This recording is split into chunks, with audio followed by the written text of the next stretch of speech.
Iran যুদ্ধের জেরে সম্ভাব্য অর্থনৈতিক সংকটের শঙ্কায় ভারত। চলমান বৈশ্বিক অস্থিরতার কারণে তেল, গ্যাস, সারের মতো প্রয়োজনীয় পণ্য আমদানিতে খরচ হচ্ছে বাড়তি অর্থ। নাগরিকদের বিদেশ ভ্রমণেও কোটি কোটি ডলার ব্যয় হচ্ছে। আর তাই মাত্র 2 মাসে বৈদেশিক মুদ্রার রিজার্ভ কমেছে 38 বিলিয়ন ডলার। এমন পরিস্থিতিতে ভারতীয়দের জ্বালানি সাশ্রয় এবং স্বর্ণ ক্রয় ও বিদেশ ভ্রমণ বন্ধ সহ একগাদা আহ্বান জানিয়েছেন প্রধানমন্ত্রী নরেন্দ্র মোদী। দেশের সংকট কতটা তীব্র সরকারকে তাই স্পষ্ট করার দাবি জানিয়েছে বিরোধীরা। রেইনবো অ্যাক্রোপ্লাস্টে অ্যাক্রিলিক এমালশন থাকায় মুছে ফেলা যায় যে কোনো দাগ সহজেই। Rainbow Paints.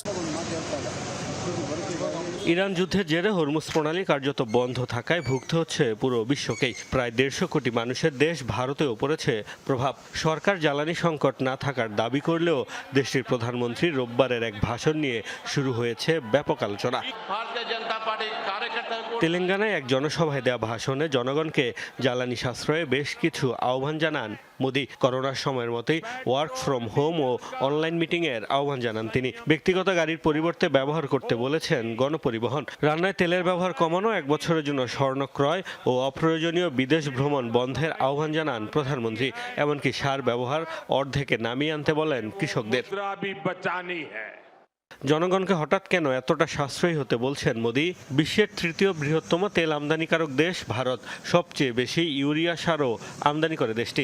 গত অর্থ বছরে 72 বিলিয়ন ডলারের স্বর্ণ আমদানি করেছে তারা। বিদেশ ভ্রমণে ভারতীয়রা খরচ করেছেন প্রায় 32 বিলিয়ন ডলার। বলা হচ্ছে মধ্যপ্রাচ্য সংকটের কারণে আমদানি ব্যয় মেটাতে গিয়ে আশঙ্কাজনক হারে কমছে দেশটির বৈদেশিক মুদ্রা রিজার্ভ। তথ্য মতে গত 27 ফেব্রুয়ারি ভারতের রিজার্ভ ছিল 728.5 বিলিয়ন ডলার। 2 মাসে 38 বিলিয়ন ডলার কমে যা দাঁড়িয়েছে 690 বিলিয়নে। এমন পরিস্থিতিতে ভবিষ্যৎ সংকট মোকাবেলায় আগাম পদক্ষেপ হিসেবে সাশ্রয়ী হওয়ার আহ্বান মোদীর। তার এই বক্তব্যের পর বিরোধীরা দাবি তুলছেন দেশের সংকট কতটা তীব্র তা প্রকাশ করতে হবে। উনি শুধু বলে দিলেন স্বর্ণ কিনো না, বিদেশ যেও না। প্রধানমন্ত্রীর স্পষ্ট করা উচিত দেশের পরিস্থিতি এখন কি, কেন তার এগুলো বলতে হলো তা জানার অধিকার দেশবাসীর আছে।